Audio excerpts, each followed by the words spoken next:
নমস্কার সম্মানীয় দর্শক বন্ধুগণ, পশ্চিমবঙ্গে এসআইআরের হিয়ারিং শুরু হচ্ছে আগামী বুধবার থেকে। আপনারা কিভাবে বুঝতে পারবেন যে কাদের এই হিয়ারিংয়ে ডাকা হচ্ছে বা ডাকা হলে কিভাবে ডাকা হবে, এবং হিয়ারিংয়ে যদি আপনার ডাক আসে সেক্ষেত্রে আপনি কি ডকুমেন্টস নিয়ে যাবেন, সম্পূর্ণ তথ্য আপনাদের এই ভিডিওতে আমি আলোচনা করব। এর আগে অনুরোধ, চ্যানেলে নতুন হয়ে থাকলে ছোট্ট চ্যানেলটি সাবস্ক্রাইব করে নোটিফিকেশন অল করে রাখতে ভুলবেন না। দেখুন এ বিষয়ে একটি প্রতিবেদনে কি তথ্য উঠে এসেছে। বুধবার থেকেই এসআইআরের শুনানি শুরু। কাদের ডেকে পাঠাবে নির্বাচন কমিশন, কি নথি তৈরি রাখবেন, সরাসরি আপনারা দেখুন কি তথ্য উঠে এসেছে।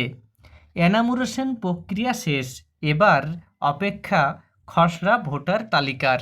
আগামী বুধবার 16 ডিসেম্বর খসড়া তালিকা প্রকাশিত হবে, কিন্তু সেই তালিকায় যদি আপনার নাম না থাকে তাহলে কি হবে, সেটাই চিন্তার কারণ। সকলের সেটাই মাথা ব্যথা।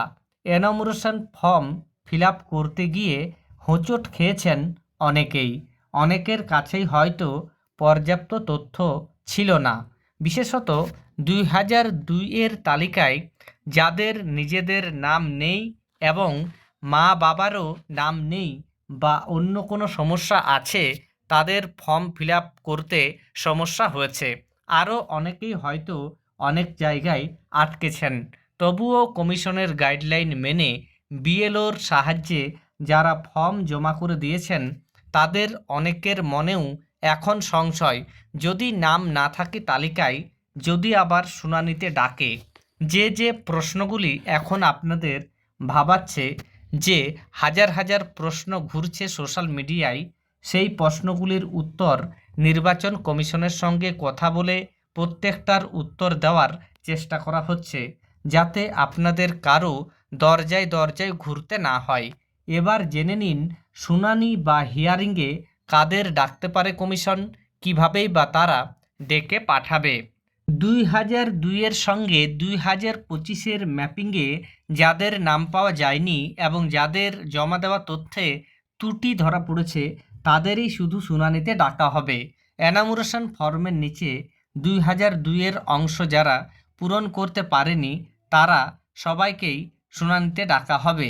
মনে রাখতে হবে, আপনার নাম 2002 সালের তালিকার সঙ্গে ম্যাপিং ও ম্যাচিং হলেও কি আপনাকে শুনানির জন্য ডাকা হতে পারে? ইয়ারও মনে করলে আপনাকে ডাকতে পারেন।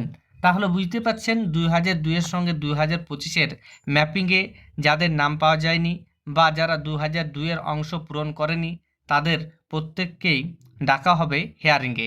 পাশাপাশি ইয়ারও যদি মনে করেন বা কোনো ব্যক্তির প্রতি ইয়ারও সন্দেহ হয়, সেক্ষেত্রে ম্যাপিং হলেও তাকে ডেকে পাঠাতে পারে। এর পাশাপাশি বলা হচ্ছে শুনানিতে কিভাবে ডাকা হবে।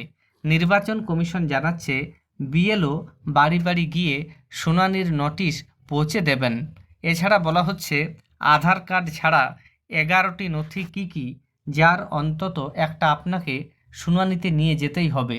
নির্বাচন কমিশনার জানাচ্ছে এমন 11টি নথি আছে, তার যে কোনো একটি নিয়ে যেতে হবে। নির্বাচন কমিশনের উত্তর, কেন্দ্রীয় অথবা রাজ্য সরকারের কর্মী হিসাবে কাজ করেছেন অথবা পেনশন পান এমন পরিচয়পত্র থাকলে হবে।